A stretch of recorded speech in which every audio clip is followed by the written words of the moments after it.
دلوقتي بقى جاهزين عشان عندي كلية الساعة 7 الصبح. آه، بصراحة منمتش كويس، حاسة نفسي مصدعة، بس هحاول يعني افوق واقاوم كده. بس فان شاء الله يعني يكون يوم لطيف، عندي فيه محاضرتين، فان شاء الله يعني يعدوا على خير.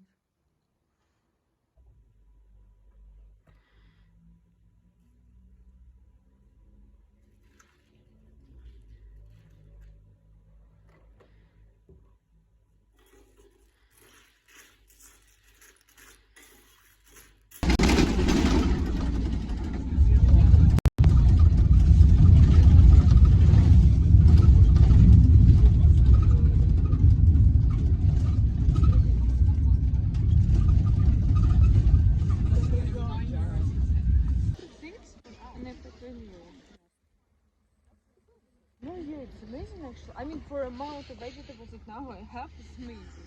Yeah.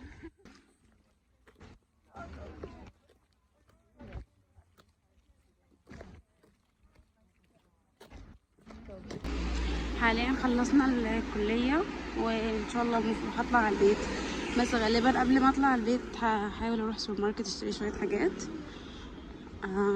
فربنا يسهل يعني، ان شاء الله يكون الطريق سالك كده، عشان حاليا دلوقتي في زحمة مش عارفة ليه بصراحة.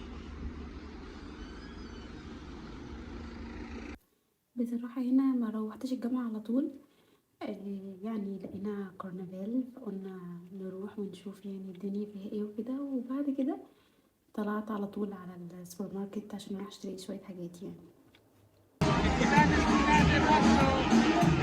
Devo portare il passeggino dall'altra parte.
His reaction is just so, like, it's rubbing me the wrong way so bad because I'm like, what is he gonna do with the clothes? Like, is he gonna like hold it over her head and be like, oh, like I'm not gonna give it to you? حاليا رايحين للليدل. انا حابه اعمل لكم فيديو عنه بصراحه، الاسعار فيه كويسه جدا جدا يعني.